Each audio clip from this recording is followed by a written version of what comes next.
Esta es la historia de el doctor Carlos Ernesto Monzón Aragón y de Julia Burgos, esposos que salvaron vidas en la Guerra de las 100 Horas en 1969.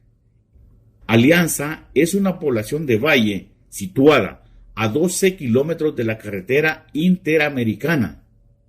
En 1844 pertenecía a Huascorán, pero en 1847 se reconoció como municipio con el nombre de Alianza. Durante la Guerra de las 100 Horas fue tomada por unidades de la Tercera Brigada de Infantería, del Batallón Medrano, de la Policía de Hacienda, entre otros, el 5º Batallón, reforzado por 100 policías de Hacienda, con la intención de atacar la parte norte y con objetivos de Aramecina y Caridad. Estaba al mando del teniente coronel Manuel Núñez.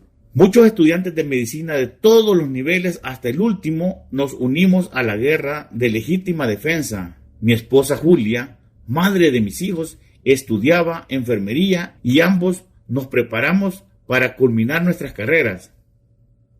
En ese momento escuchábamos los Beatles, tango, Sandro y la música clásica que nos gustaba mucho.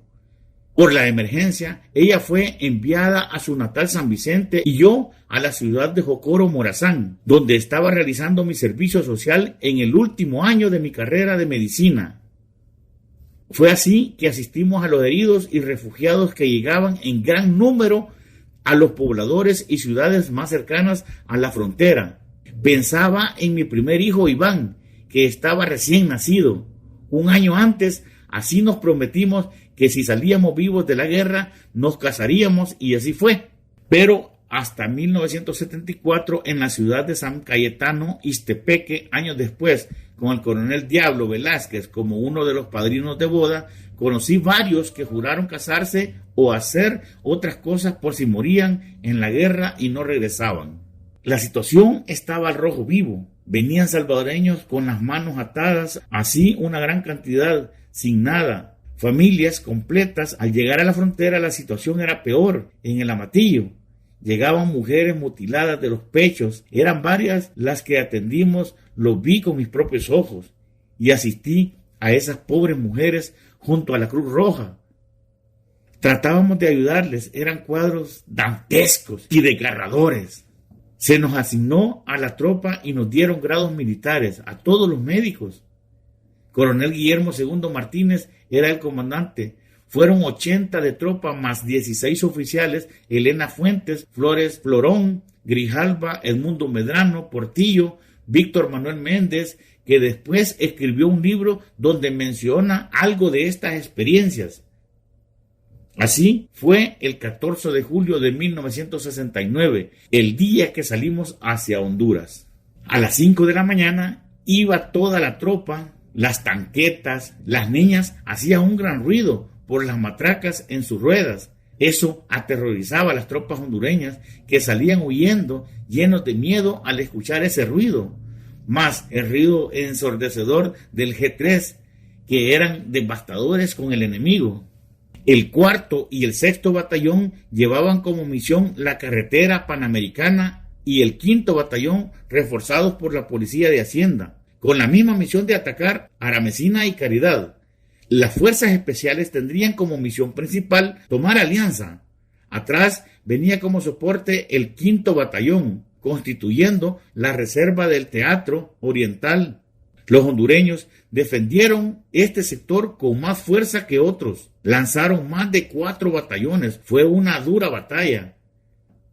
Tenían más tropas defendiendo esa zona. Se logró capturar varios enemigos y manifestaban que sus oficiales les habían amenazado no ser derrotados de ninguna manera, porque trataban de tomar la Unión y quedarse con todo el Golfo de Fonseca. Según ellos, si lo lograban, nunca serían devueltos. Si El Salvador no hubiera lanzado la campaña de legítima defensa, Honduras estaba preparándose para adelantarse, lo cual hizo, pero sin la fuerza necesaria. Sus mejores tropas fueron reducidas a casi nada. Su aviación sí atacó intensamente esa zona, pero poco a poco disminuyó su fuerza, tanto así que recuerdo que Eran varios aviones que nos atacaban sin cesar, hasta que se derribó algunos y otros lograron huir. Ya para el 18, solo 2 aviones les quedaba tratando de detener nuestras tropas. Cuando el enemigo se dio cuenta de su derrota, huyeron, pero quedaron decenas de heridos y cientos de muertos hondureños, de sus mejores hombres y de querer robar la Unión. Estuvieron a un paso de perder Tegucigalpa. El 15 fue de lucha feroz y los hondureños fueron barridos del campo de batalla. Había aquello de no prisioneros, muchos huyeron. Eso sí, en la reunión de comandantes se preparó el día 16 para el contraataque que lanzarían. A los médicos nos reunieron y cada uno recibió la orden de asistir a los heridos, que seguramente resultarían, y no abandonar a la tropa. Recuerdo que sentíamos un fuego y un deseo de derrotar a quienes tan injustamente habían iniciado esta guerra genocida. Bajo las balas asistíamos a los heridos y les sacábamos del campo de batalla hasta la zona médica segura que designaban para atenderle. Fueron escenas crueles. Los hondureños se lanzaban frenéticamente contra el fuego de nuestras tropas. Eran cientos de muertos. La mayoría tuvimos que incinerarlos y enterrarlos después de la batalla, pero también tuve que mandar hondureños en camión con nuestros muertos a San Miguel. Fue una mezcla de decenas de cuerpos, así que también nuestras tropas sufrieron bajas, mucho menos, pero sufrieron. Dolía ver a nuestros hermanos heridos o muertos. Otros camiones de logísticas se metieron en un hoyo y las cajas de munición mataron a soldados. La guerra es cruel. Toda esa batalla en Nacaome y la Franja Oriental fue la más dura. Fue contra las tropas hondureñas del Batallón Presidencial Francisco Morazán y el Trinidad. La resistencia fue feroz en deseo, pero poco a poco efectiva contra nuestras armadas. Para llegar a Caridad y a Alianza, nuestras tropas lucharon sin descanso desde el 15 de julio hasta el 18, acorralando a los defensores de la ciudad, y se tuvo que luchar cuerpo a cuerpo, aunque no lo crean. Hubo momentos de heroísmo. También recuerdo que Bruno Navarrete consiguió 2 fusiles. El teniente Argumedo con sus hombres se encargó de neutralizar un pelotón de más de 40 hondureños que se preparaban a atacarnos a traición y aparentaban rendirse. Muchos hondureños salían y disparaban desde las casas. La alcaldía de Alianza, una casa y 2 cuadras eran su bastión. Tenían un cañón de 105 milímetros en el patio que disparaban sin parar contra nosotros. Se usaron morteros para destrozarla y sacarlos. Se recuperó el mortero 105 y se usó contra ellos mismos al final. Posteriormente avanzamos dentro de la ciudad buscando tropas enemigas en los alrededores. Tomamos Nacaome, Caridad, Alianza. La moral de toda la tropa era inmensa. El mismo comandante, Segundo Martínez, preparó a la tropa para usar la 50. Y fue así como se batió esos aviones que atacaron a nuestras tropas. Recuerdo bien cómo gritábamos al ver el humo de esos aviones batidos por el fuego de nuestros soldados. El 18 se sabía, la guerra llegaba a su fin, pero fue hasta el 19 que todo terminó. Nos topamos con un pueblo abandonado. Los refrigeradores de gas habían sido abandonados por las personas. Fue en Alianza, después de la batalla, que pude recuperar el casco del sargento que murió en la entrada de la alcaldía.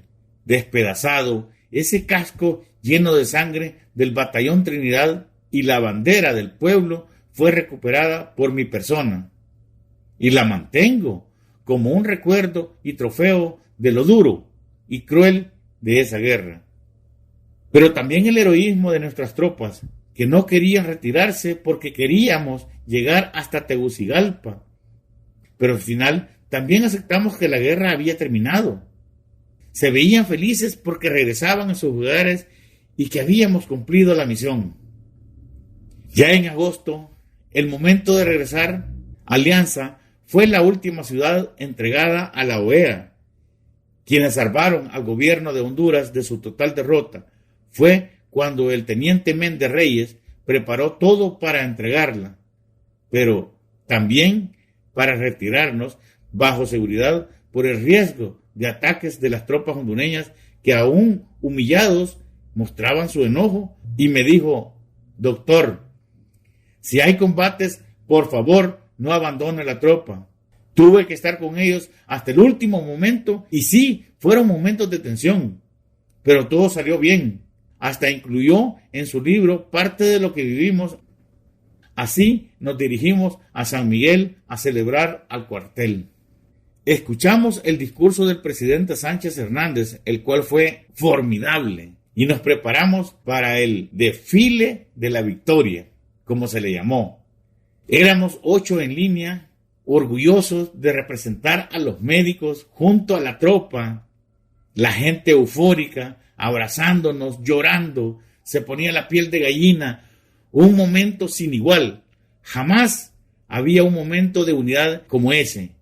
Ese júbilo duró varias semanas, hasta hubieron relojes y camisas de la marca 100 horas, fue sublime. Ya de regreso a Santa Ana, mi madre le dio gracias a Dios porque estaba vivo. Después fui a buscar a mi futura esposa, Julia. Nos abrazamos, compartimos nuestras historias, volví a ver a mi hijo, Jaimito, me sentía pleno y me mentalicé a terminar mi carrera. Y ella, Julie, de enfermera, una mujer como ninguna otra que conocí, valiente, humilde y decidida. Gracias a ella y a mis hermanas terminé mi carrera y me gradué de médico. También tuve mucho que ver con el fútbol y FAS, mi equipo, entre otras pasiones. La bandera y el casco de aquel pobre sargento hondureño es testigo mudo de tan gran aventura que me hace recordar esos valientes soldados salvadoreños que dieron todo por su pueblo. Esa historia me gustaba contárselas a mis sobrinos, a mis hijos. Tuve 2 hijos, el segundo disfrutaba mucho que le contara esas pasadas del casco. Muchos años después, ambos abogados, el mayor fue oficial y el menor también. Se dedicó como director al cine y la música, cosas que me gustaban mucho a mí también.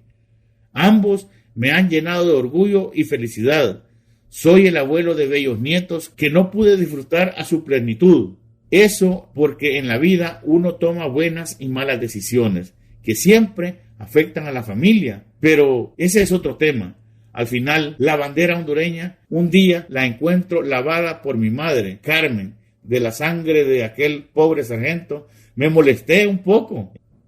Con el paso de los años me da risa recordarlo. Una gran mujer que en su sencillez nunca pensó era un trofeo de guerra, de esa cruel y corta guerra. Ella murió tiempo después. Amaba a mi mujer y a mis hijos. Hoy, durante esta entrevista, frente al menor de mis hijos, solo puedo recordar y darle gracias a Dios por la vida y pedir perdón por errores y malas decisiones posteriores. Pero así es la vida, de aciertos y equivocaciones. Pero haber participado en la guerra legítima de defensa fue una de las mejores decisiones que más me llenan de orgullo. Hoy, ya viejo, en la última etapa de mi vida, gracias a mi hijo menor, conocí a Dios muchos años después. Y me encanta hablar de su bondad y misericordia, leer la Biblia y cantar, pero muchas veces por nuestra propia prepotencia nos olvidamos de Él y tomamos malas decisiones, hasta contra nuestra propia familia. Hoy sé que fue por mi capacidad, sino por su misericordia, que sobreviví a esa guerra de las 100 horas. El doctor Carlos Ernesto Monzón Aragón muere un 19 de octubre del 2021, meses después de finalizar esta entrevista. Relato tomado del libro y documental 100 horas de honor.